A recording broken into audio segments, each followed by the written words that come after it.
नमस्कार साथियों, आप सभी का स्वागत है हमारे यूट्यूब चैनल रेलवे नॉलेज में। साथियों, इस वीडियो में हम आपको बताएंगे छुट्टी के नियम के बारे में।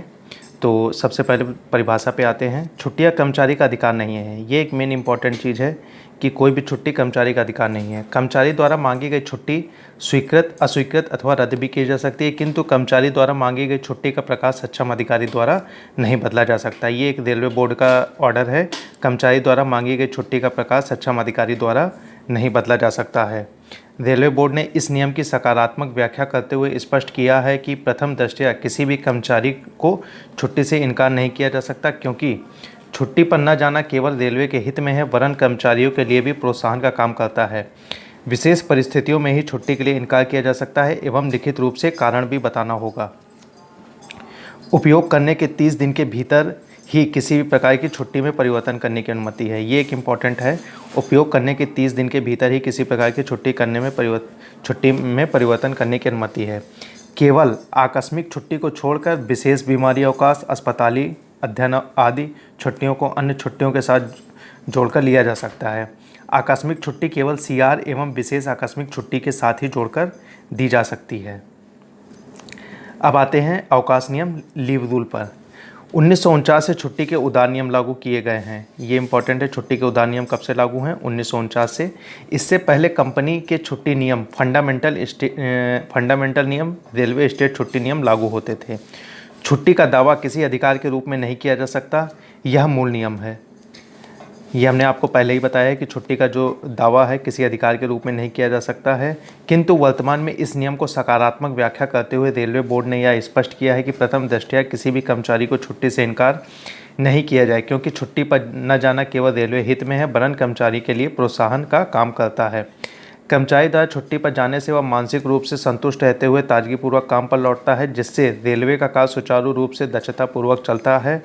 अतः सक्षम अधिकारी को अपने अधीनस्थ कर्मचारियों को छुट्टी लेने के लिए प्रेरित करते रहना चाहिए और इसके लिए एक छुट्टी का प्रोग्राम इस तरह तैयार करना चाहिए कि बारी बारी से सभी कर्मचारी छुट्टी का उपयोग कर सकें और प्रशासन का कार्य भी सुचारू रूप से चलता रहे।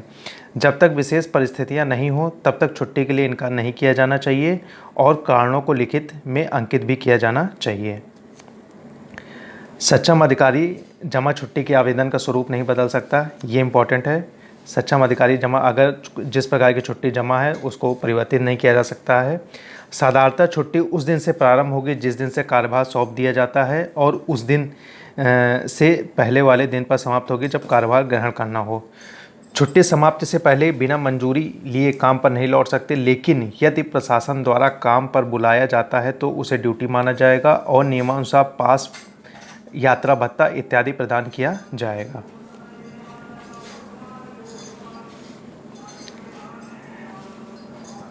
सभी प्रकार की छुट्टियां मिलाकर 5 वर्ष की लगातार अवधि से अधिक छुट्टी स्वीकृत नहीं किया जा सकता। ये एक इम्पॉर्टेंट है कि लगातार कितने अवधि के लिए, अधिकतम कितनी अवधि के लिए छुट्टी स्वीकृत की जा सकती है। तो 5 वर्ष की लगातार अवधि से अधिक समय के लिए छुट्टी स्वीकृत नहीं किया जा सकता है। एक प्रकार की छुट्टी से दूसरे प्रकार की छुट्टी परिवर्तन के उपयोग के लिए 30 दिन के भीतर ही करने की अनुमति है। मतलब अगर कोई छुट्टी आपने ले ली है, उसका प्रकार चेंज करवाना है तो उपभोग करने के 30 दिन के भीतर ही परिवर्तन करने की अनुमति है। आकस्मिक अवकाश को विशेष आकस्मिक अवकाश के साथ तथा प्रतिपूरक अवकाश के साथ ही जोड़ने की अनुमति होती है। अन्य छुट्टियों के साथ स्वीकृत की जा सकती है। ये एक इम्पॉर्टेंट है। कार्यालय में कैलेंडर वर्ष में 17 राजपत्रित सार्वजनिक अवकाश से अधिक नहीं मनाए जाएंगे। इसमें 14 अनिवार्य तथा 3 राष्ट्रीय अवकाश होंगे। अब नेक्स्ट क्वेश्चन है छुट्टी के प्रकार। छुट्टियां निम्न प्रकार की होती हैं। छुट्टियों में सबसे पहला है औसत वेतन छुट्टी, अर्जित अवकाश, जिसको बोलते हैं LAP। ये para 523 of Indian railway establishment code first में है। तो LAP जो होती है, कर्मचारी वर्ष में 30 दिन का अवकाश अर्जित करता है। वर्ष के 1 जनवरी एवं 1 जुलाई को कर्मचारी के छुट्टी खाते में 15-15 दिन छुट्टी अग्रिम जमा की जाती है। कर्मचारी द्वारा जिस वर्ष की छुट्टी का उसी वर्ष में उपयोग न करने पर यह छुट्टी रद्द नहीं होती है और अगले वर्ष के छुट्टी खाते में अग्रेसित किया जाता है। मतलब जो LAP होती है, कर्मचारी को साल में 2 बार क्रेडिट होती है। एक पहले 1 जनवरी को क्रेडिट होती है, दूसरी 1 जुलाई को क्रेडिट होती है। 1 जनवरी को 15 डेज़ की क्रेडिट होती है और 1 जुलाई को 15 डेज़ की क्रेडिट होती है। टोटल 1 ईयर में ये 30 डेज़ की क्रेडिट होती है। अगर 1 ईयर में 30 डेज़ का इसका उपयोग नहीं करता है तो ये अगले नेक्स्ट ईयर में ये ऐड हो जाती है। प्रत्येक पूर्ण माह पर 2.5 दिन की दर से औसत वेतन छुट्टी जोड़ी जाती है। यदि कर्मचारी पहले आधे वर्ष के दौरान ड्यूटी से अनुपस्थित असाधारण छुट्टी पर रहता है तो अगले आधे वर्ष के लिए अनुपस्थित अवधि का 1/10 भाग या अधिकतम 15 दिन कम करके अगले औसत वेतन छुट्टी जमा की जाती है। इस छुट्टी का लेखा जोखा भर्ती से सेवानिवृत्ति तक कार्मिक विभाग द्वारा रखा जाता है। इस छुट्टी को सेवा के दौरान जमा करने की अधिकतम सीमा 300 प्लस 15 दिन है। ये एक मेन इंपॉर्टेंट चीज़ है कि एलएपी की जमा करने की अधिकतम सीमा क्या है। तो एलएपी की जमा करने की जो अधिकतम सीमा है 300 प्लस 15 दिन है। अधिकतम सीमा 300 प्लस 15 दिन है। कर्मचारी को एक बार में अधिकतम 180 दिन की औसत वेतन छुट्टी स्वीकृत की जा सकती है। ये इंपॉर्टेंट है। एलएपी एक बार में मैक्सिमम कितनी स्वीकृत होती है तो एलएपी मैक्सिमम 180 डेज़ की स्वीकृत होती है। इस छुट्टी के दौरान कर्मचारी को पूर्ण वेतन का भुगतान किया जाता है। सेवानिवृत्ति के समय कर्मचारी के छुट्टी खाते में जमा औसत वेतन छुट्टी अधिकतम 300 दिन का नकद भुगतान किया जाता है। मैक्सिमम 30 डेज़ का भुगतान किया जा सकता है। जमा 300 प्लस 15 दिन की होती है लेकिन मैक्सिमम 300 डेज़ का ही भुगतान किया जा सकता है। सेवा काल में इस छुट्टी का 6 बार 2-2 साल के अंतराल से प्रत्येक बार अधिकतम 10 दिन का नकदीकरण करवाया जा सकता है। ये लीव इंकेशमेंट का है। पूरे सेवा काल में कितनी बार हम लीव इंकेशमेंट करा सकते हैं? 6 बार करा सकते हैं। और कितने कितने समय अंतराल के बाद? 2-2 समय अंतराल के बाद अधिकतम मैक्सिमम 10 डेज़ का 2-2 साल के गैप से करा सकते हैं। कितनी बार करा सकते हैं? मैक्सिमम 6 टाइम करा सकते हैं पूरे सेवा काल में और मैक्सिमम 10 डेज़ का करा सकते हैं। सेवा काल में इस छुट्टी के नकदीकरण हेतु कर्मचारी की छुट्टी में 40 छुट्टी बकाया होनी चाहिए। राजपत्रित अधिकारियों को विदेश दौरे हेतु एक बार में अधिकतम 180 दिन की औसत वेतन छुट्टी स्वीकृत की जा सकती है। इस छुट्टी को आकस्मिक अवकाश के अलावा अन्य छुट्टी के साथ जोड़ा जा सकता है। अब आता है अर्ध औसत वेतन छुट्टी जिसको बोलते हैं LHAP। ये para 526 of IREC Indian railway establishment code first में इसका वर्णन किया गया है। तो जानते हैं LHAP के बारे में। यह छुट्टी प्रत्येक कैलेंडर वर्ष में 1 जनवरी एवं 1 जुलाई को 10-10 दिन कर्मचारी के खाते में अग्रिम क्रेडिट के रूप में जमा की जा सकती है। इस प्रकार पूरे वर्ष में 20 दिन के अर्ध वेतन के बराबर जिसे बढ़ाकर अगले वर्ष के प्रारंभ में नए क्रेडिट के साथ जोड़ा जा सकता है।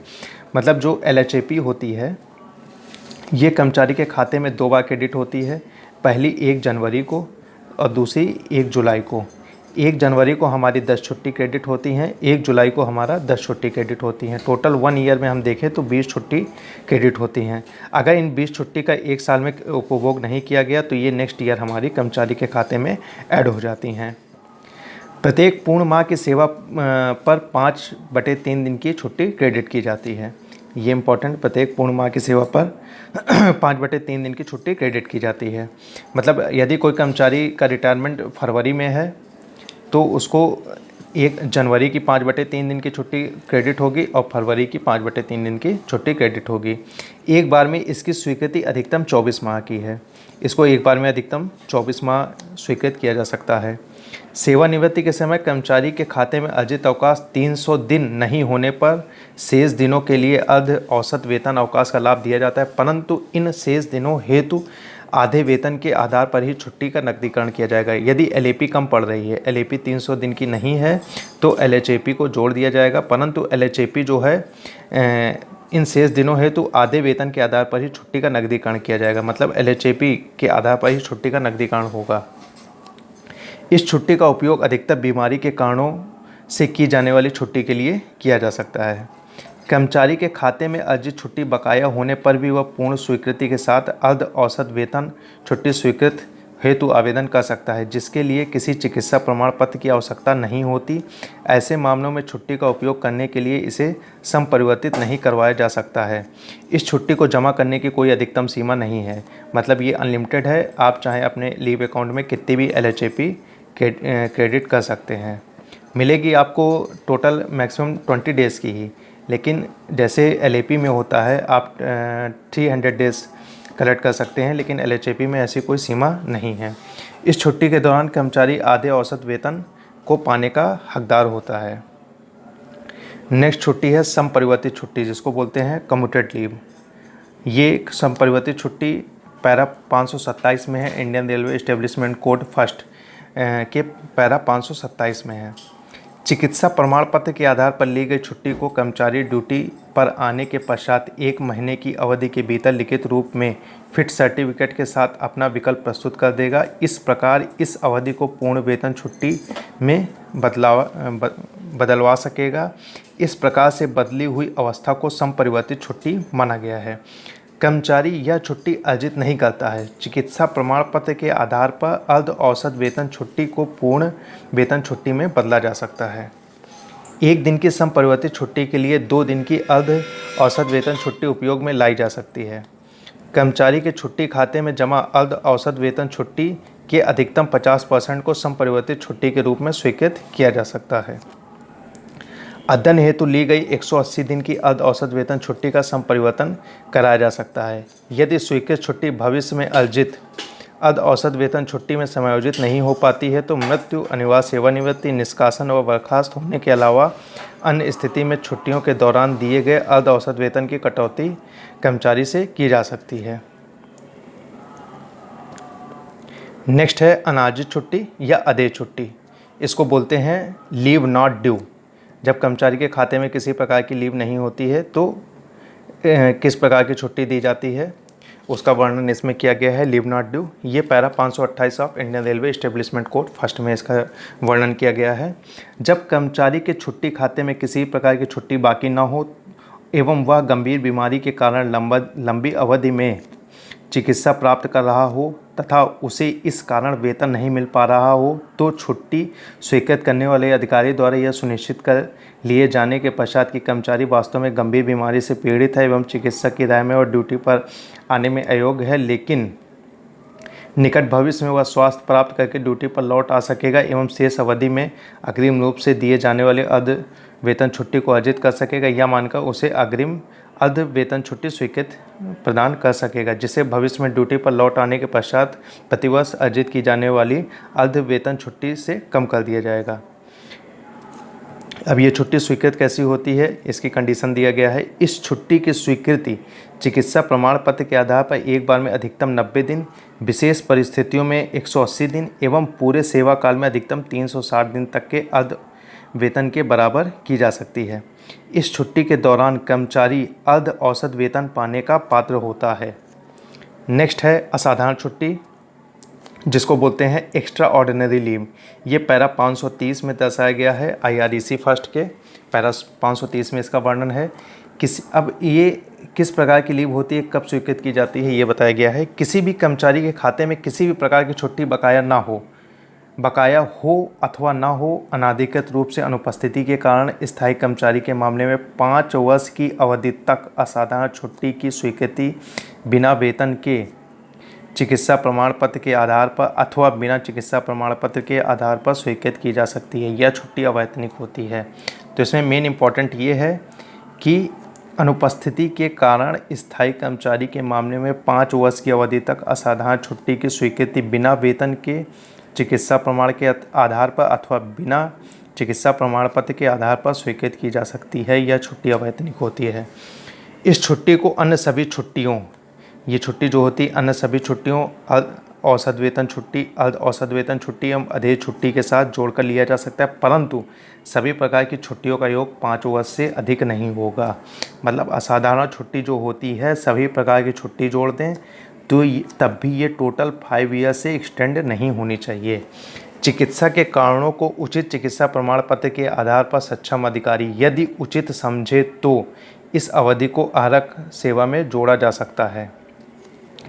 नेक्स्ट है अस्थायी कर्मचारियों के मामले में प्रथम 3 महीने की अवधि तक बिना चिकित्सा प्रमाण पत्र के आधार पर 3 महीने की अवधि समाप्त हो जाने पर पश्चात 6 महीने की अवधि तक उचित चिकित्सा प्रमाण पत्र के आधार पर एवं गंभीर बीमारियों के मामले में अधिकतम 18 महीने की अवधि तक असाधारण छुट्टी स्वीकृत बिना वेतन के की जा सकती है। नेक्स्ट हमारा है स्टडी लीव, जिसको अध्ययन छुट्टी बोलते हैं। ये para 556 of IREC Indian railway establishment code के फर्स्ट वॉल्यूम में पैरा 526 में इसका वर्णन किया गया। अध्ययन छुट्टी किसके लिए होती है, कितनी दी जाती है, इसका वर्णन इसमें है।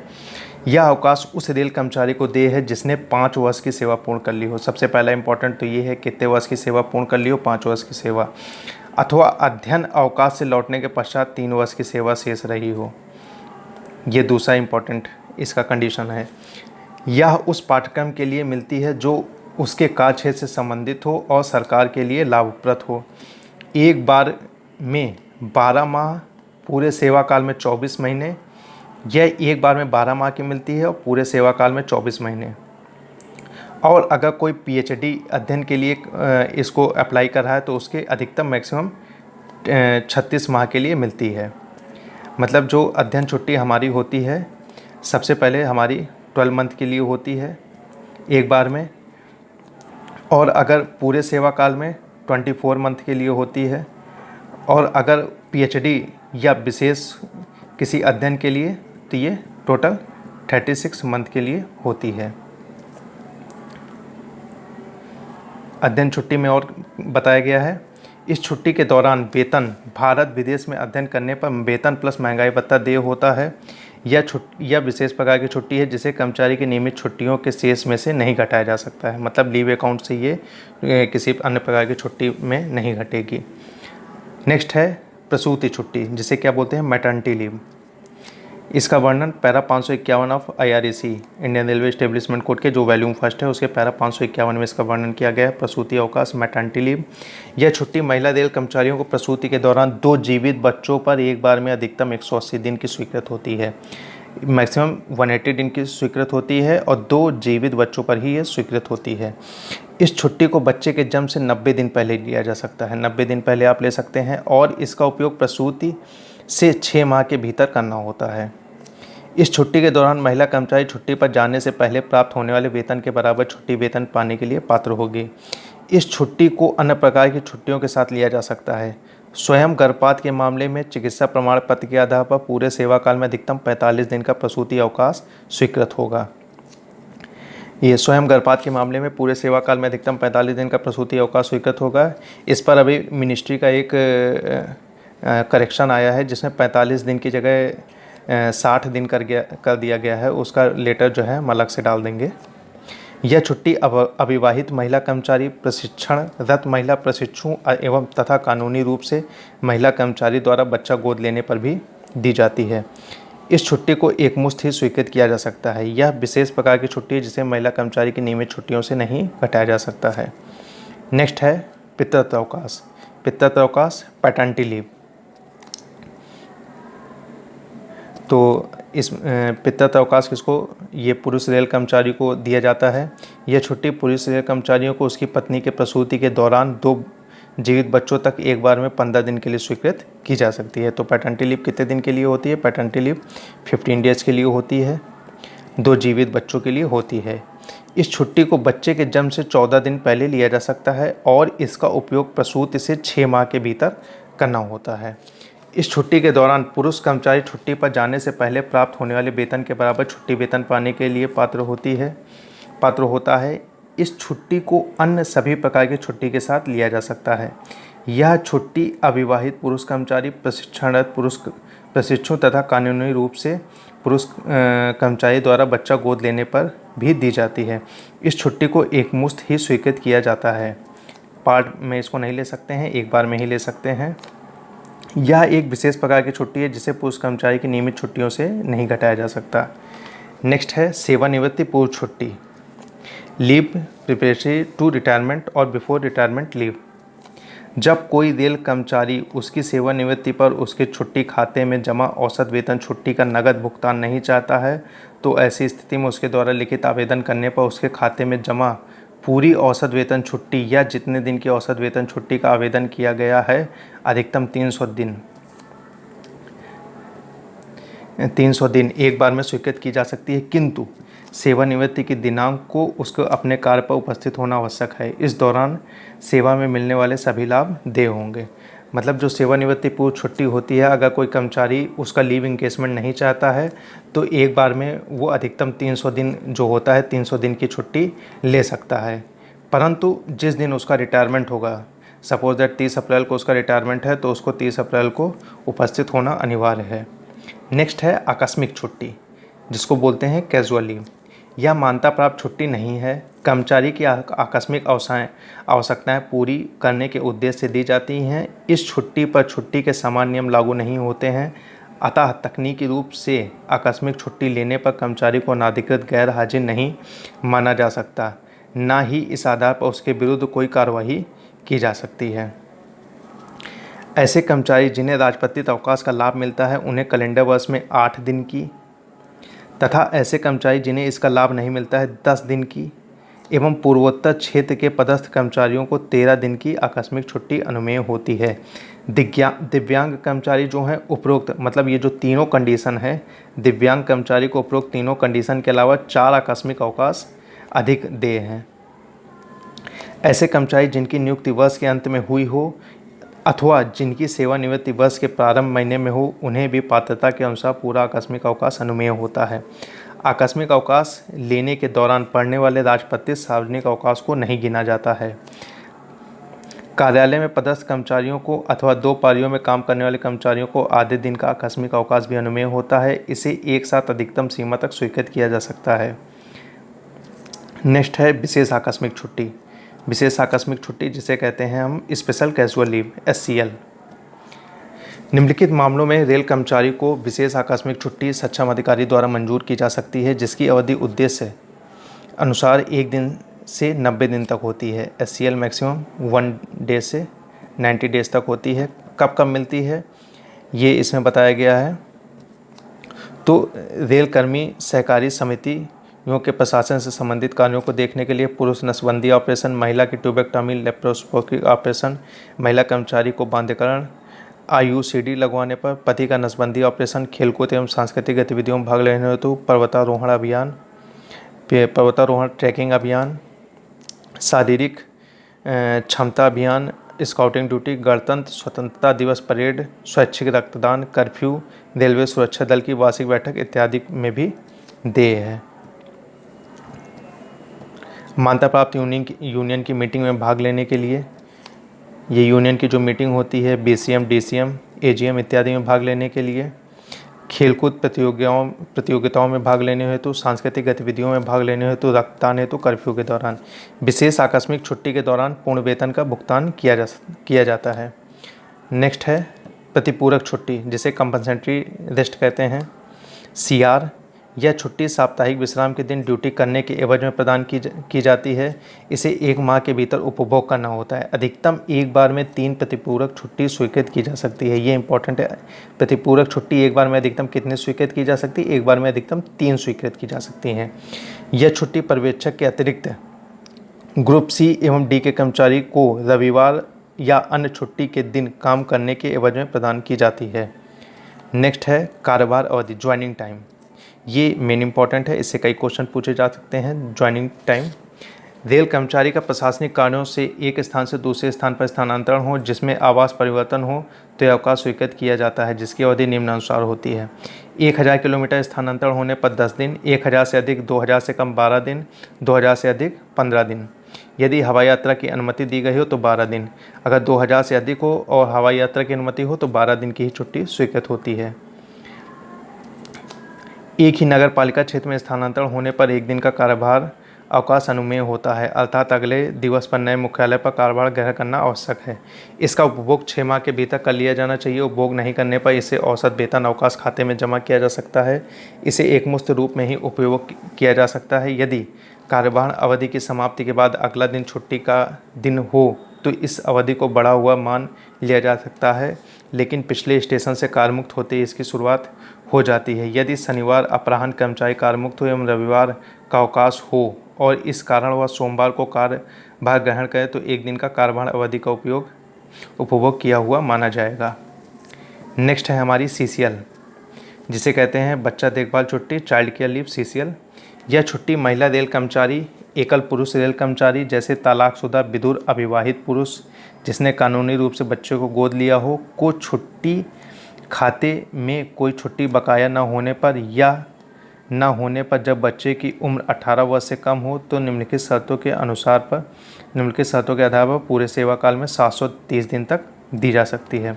तो चाइल्ड केयर लीव कितने दिन तक दी जाती है? 730 दिन तक दी जा सकती है। कब कब दी जाती है? इन कंडीशंस में दी जाती है, उसे खाते में कोई छुट्टी बकाया हो या ना हो, लेकिन बच्चे की उम्र 18 वर्ष से कम होनी चाहिए। बच्चे की देखभाल हेतु दी जाती है, बच्चे की बीमारी हेतु दी जाती है, बच्चे की शिक्षा हेतु दी जाती है। यह छुट्टी एक बार में 5 दिन तक दी जा सकती है, किंतु इसे अधिक अवधि तक छुट्टी स्वीकृत करना सक्षम अधिकारी के विवेक पर निर्भर करता है। यह छुट्टी पूरे वर्ष में 3 बार ही स्वीकृत की जाएगी। इस छुट्टी के दौरान कर्मचारी को पहले 365 दिन तक पूर्ण वेतन एवं उसके बाद की अवधि के लिए वेतन का 80% का भुगतान किया जाएगा। इस छुट्टी को पूर्व स्वीकृत के साथ मुख्यालय से बाहर देश विदेश में भी उपयोग में लाया जा सकता है। इस छुट्टी का रिकॉर्ड कार्मिक विभाग द्वारा अलग से रखा जाएगा। यह विशेष प्रकार की छुट्टी है जो कर्मचारी के छुट्टी खाते से नहीं घटाई जाएगी।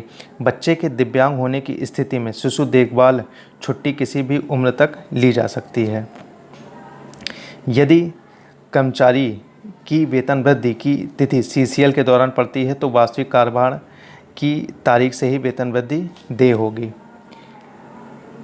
नेक्स्ट है कार्य संबंधी छुट्टी, जिसे कहते हैं work related illness and injury leave, WRIIL। पहले इसको HOD बोलते थे, लेकिन इसका नाम परिवर्तित हो गया। इसका नाम work related illness and injury leave कर दिया गया है। अब इसमें देखिए, इस छुट्टी को 7वें वेतन आयोग में अस्पताली एवं विशेष निषिक्तता छुट्टी को समाविष्ट करते हुए बनाया गया है। ऑफिशियल ड्यूटी का निर्वहन करते हुए या उसके परिणाम स्वरूप कोई भी रेल सेवक, चाहे वह स्थायी हो या अस्थायी, बीमार पड़ता है या दुर्घटनाग्रस्त होता है तो सक्षम अधिकारी द्वारा चिकित्सा प्रमाण पत्र के आधार पर उसके पक्ष में कार्य संबंधी बीमारी एवं छुट्टी स्वीकृत की जाएगी। सभी रेल सेवकों को अस्पताल में भर्ती रहने की पूरी अवधि के दौरान WRIIL के तहत पूरे वेतन और भत्ते अनुमत होंगे। अस्पताल से छुट्टी होने पर WRIIL निम्नानुसार अनुमत होगी। रेल सेवक RPF एवं RPSF के अतिरिक्त को अस्पताल से छुट्टी होने के तुरंत बाद 6 माह तक पूरे वेतन भत्ते और उसके बाद 12 माह तक आधा वेतन देय होगा। कर्मचारी आधे वेतन की अवधि को संपरिवर्तित छुट्टी में बदलवा सकता है। RPF RPSF के अधिकारी वर्ग को अस्पताल में भर्ती नहीं होने पर तुरंत बाद 6 माह तक पूरे वेतन एवं भत्ते तथा उसके अगले 24 माह तक पूरा वेतन देय होगा। RPF RPSF के अधिकारी वर्ग के नीचे सभी कर्मचारी के मामले में पूरे वेतन एवं भत्ते दिए जाने की कोई सीमा निर्धारित नहीं की गई है। यदि कर्मचारी पर कर्मचारी क्षतिपूर्ति अधिनियम लागू होता है तो इस छुट्टी के दौरान मिलने वाला वेतन क्षतिपूर्ति राशि से घटा दिया जाएगा। नेक्स्ट है, इस छुट्टी की अवधि के दौरान कर्मचारी के खाते से औसत वेतन अवकाश LAP एवं अर्ध औसत वेतन अवकाश LHAP जमा नहीं की जाएगी। नेक्स्ट जो अवकाश है, यौन उत्पीड़न जांच संबंध में विशेष छुट्टी। जब कोई महिला कर्मचारी किसी यौन उत्पीड़न का केस करती है तो उसकी जांच के लिए उसको लीव मिलती है, उसके बारे में ये छुट्टी है। यौन उत्पीड़न की जांच के संबंध में पीड़ित महिला रेल कर्मचारी को आंतरिक समिति या यौन उत्पीड़न समिति की सिफारिश पर जांच के दौरान अधिकतम 90 दिन का वेतन सहित विशेष छुट्टी दी जा सकती है, जिसे छुट्टी खाते से डेबिट नहीं किया जा सकता। ये भी एक इम्पॉर्टेंट क्वेश्चन है कि यौन उत्पीड़न के मामले में कितने दिन की छुट्टी दी जाती है, तो 90 दिन का वेतन सहित विशेष छुट्टी दी जाती है। तो साथियों, ये हमारा उदारीकृत छुट्टी नियम से संबंधित वीडियो था। इस तरह की वीडियो पाने के लिए हमारे चैनल को सब्सक्राइब करें। आप सभी का बहुत बहुत धन्यवाद।